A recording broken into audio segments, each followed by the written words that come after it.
These last few weeks we've been talking about a text by Dogen called Bodaisatta Shishobo. And I raised the question on the first night of what the origins were of these four methods of the bodhisattva. I wasn't sure. But then this weekend I gave a talk at the Houston Zen Center, and the abbot there, Koun Godwin, wrote to me later and she said, I know the origin. Or at least she knew a very early instance, which is in a Pali Sutta called the Sangaha Sutta. And in this sutta, these four are listed as the bases of sympathy, which is really interesting. But they're almost exactly the same. We could pick apart, and maybe we will later, the one that Dogen calls identity action. That one maybe comes across a little bit differently in this earlier text. But anyway, I was very grateful to hear that little piece of information. These not only predate Dogen, but predate Dogen by 1,500 years. They've been around for a long time.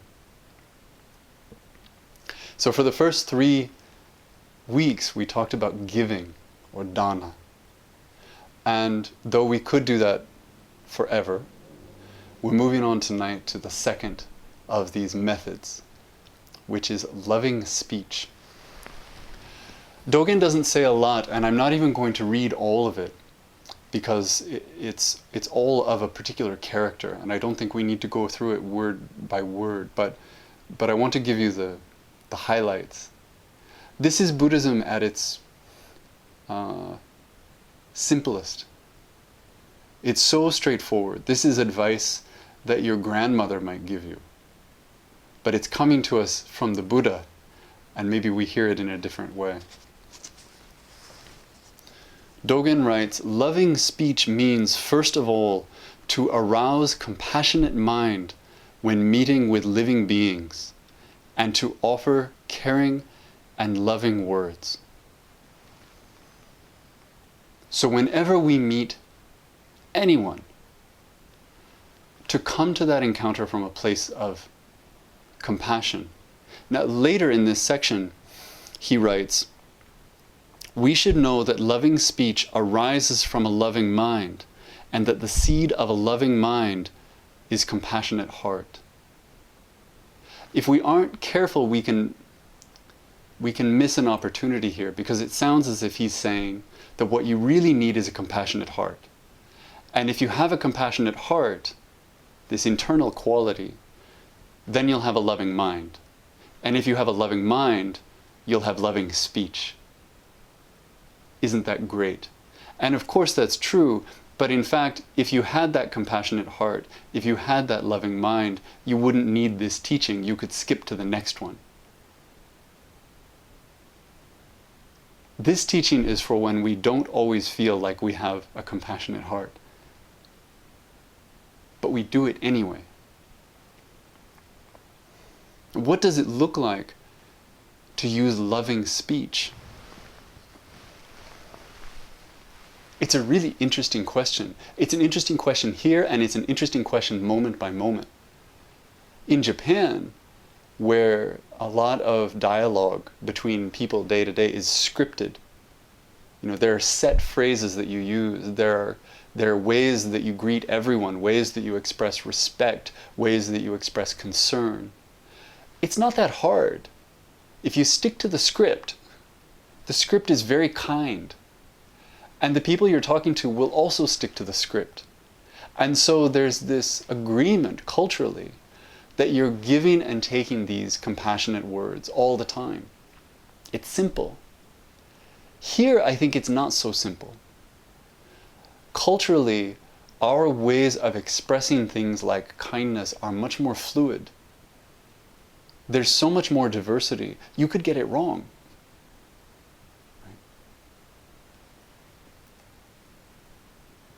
Part of that atmosphere in Japan had to do with decorum.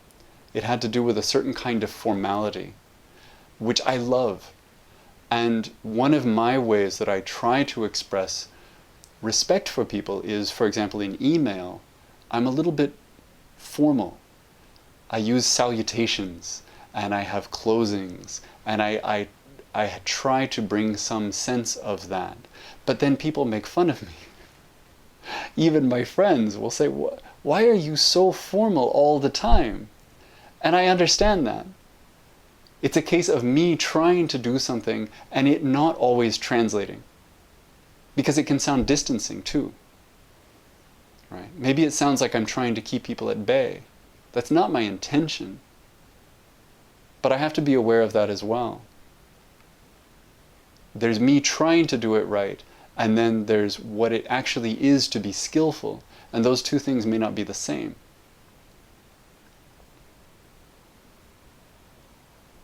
But moment by moment, when we encounter any being, which is to say, in every moment of our lives, the invitation is for us to use loving speech.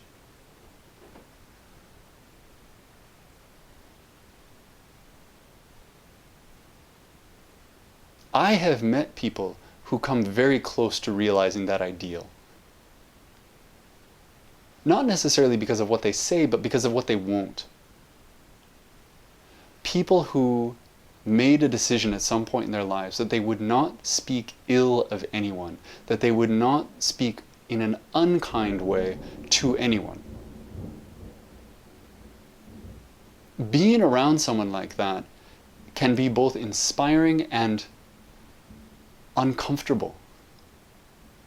Because in fact, so much of how we relate to people is through a certain kind of joking, a certain kind of poking at people's flaws, not necessarily the person in front of us, right? But when we all agree that this politician is a problem, we can get a lot of pleasure in talking about how that person is a problem. We can take some real joy in finding the best phrase for describing what's wrong with that person. It's fun. I do it.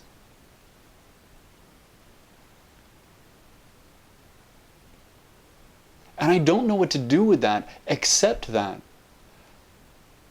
when I am making an effort not to do it, when I am deciding not to do it, what I find is that I think differently. It's not just that I'm clamming up. It's not just that I'm refraining.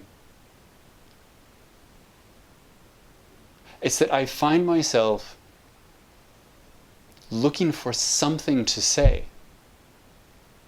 And that something, I've decided, can't be unkind. And then it gets interesting. Then I need to find a solution. And that solution has to come from some place of sympathy. It requires much more work to do that than to do the other thing. The other thing builds connection with the person you're with. And that can be deeply pleasurable and satisfying.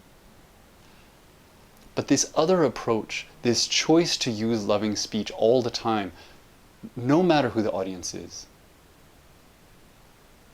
I think it builds connection far beyond the boundaries of the person that you're with. It's a huge challenge to set forth for ourselves.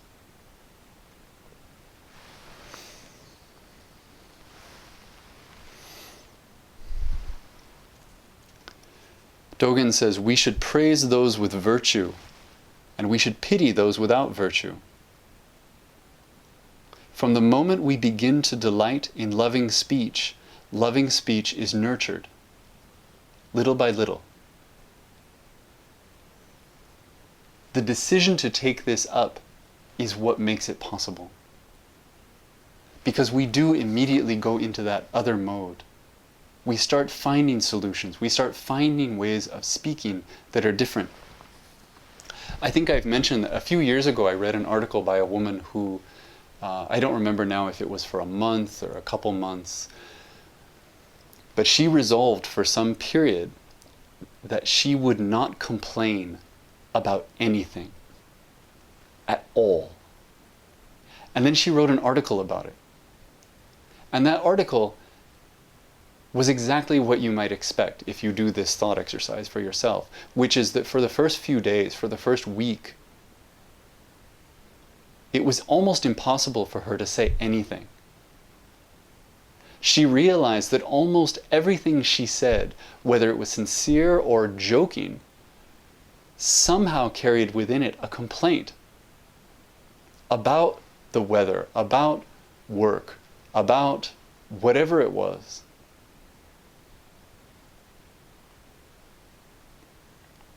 But that as time went on, it got easier and easier and easier to do. And that as it got easier, her thinking changed.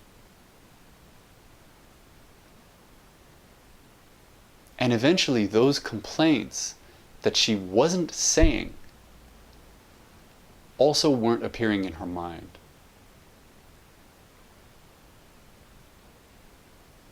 That's how this works.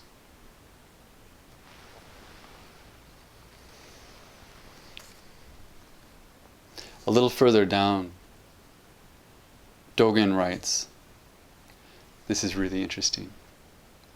Whether subduing a deadly enemy or making peace, loving speech is fundamental.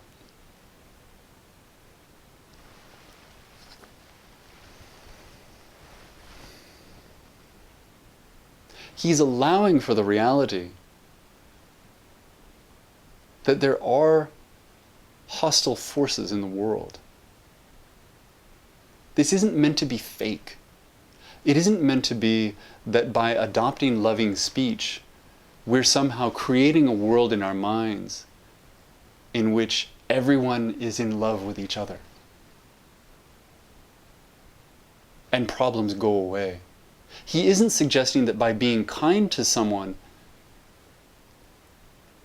that you're erasing their faults or that you're ignoring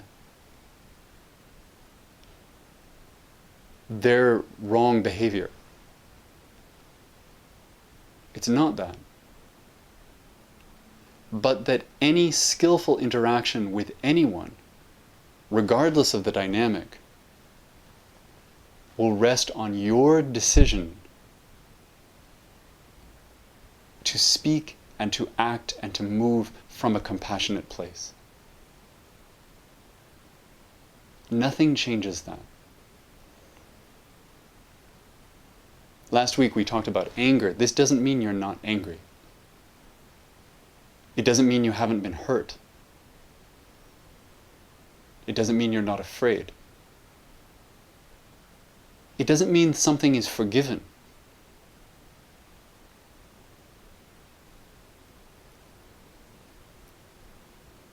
It means that if you believe in compassion, then you believe in compassion all the time. If you believe in compassion, you believe in compassion in every circumstance. And you do your best to bring, if not actual compassion, then a semblance of compassion to each encounter, no matter how hard it is, no matter how unnatural it is. Because what's the alternative? It's to imagine that compassion is situational, and that occasionally it needs to be thrown out.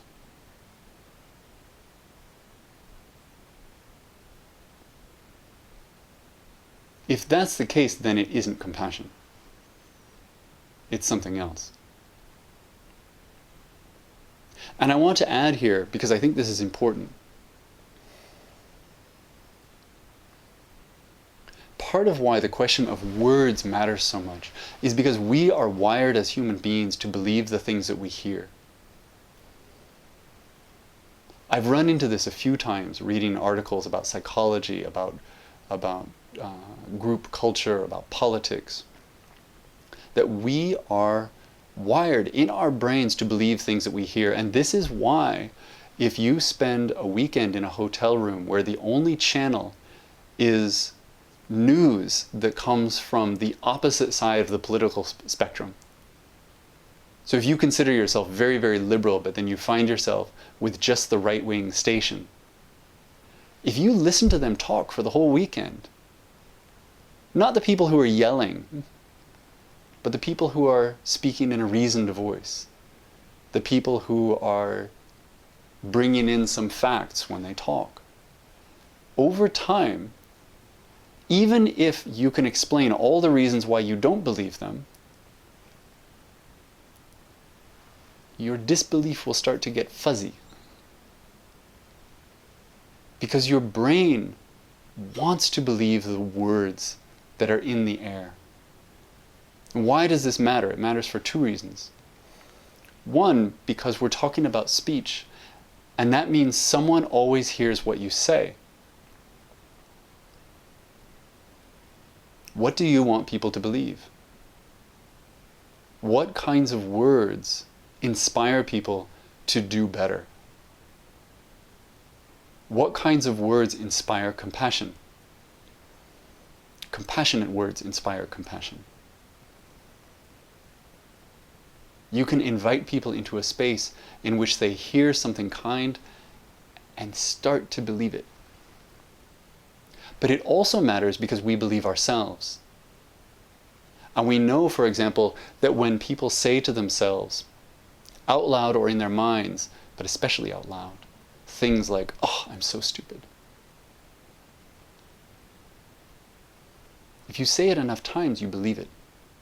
Even if you're doing it to be self-deprecating, even if you're doing it to satisfy someone else in the room, even if you're doing it to be funny, it's hard for us to process that we're saying something that isn't real. So we start to internalize it. Oh, I'm so ugly.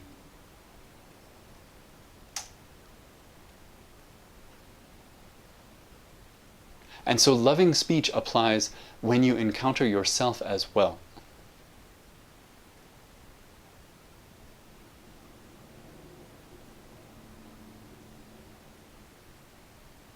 The only thing that will happen if you are cruel to yourself is that you will cultivate cruelty.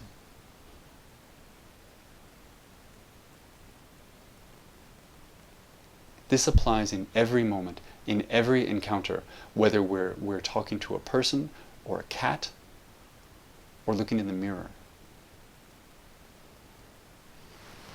And I'll finish with the last little bit of this. Dogen has talked for a while about how important loving speech is and how it has the ability to transform the world. And then he says at the very end, in case we're not sure, it is not merely praising someone's ability. Which is to say, loving speech is not flattery. Loving speech is not telling someone what they want to hear. Loving speech is not saying something so that someone feels good. Loving speech may be painfully honest speech, but speech that comes from a compassionate place. Not to destroy, but to teach. It comes from a place that is vulnerable instead of overpowering. But that can take any form. Now it becomes another conversation how we convince ourselves that what we're saying is really compassionate when maybe it's not. But for now, we just need to make sure to allow for the fact that loving speech may not always sound so loving. And loving speech may not always be the kind of speech that the other person wants.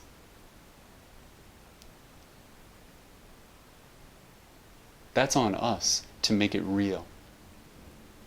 That's a challenge in every moment. It's a challenge that never goes away. But it's a good one. I'll stop there.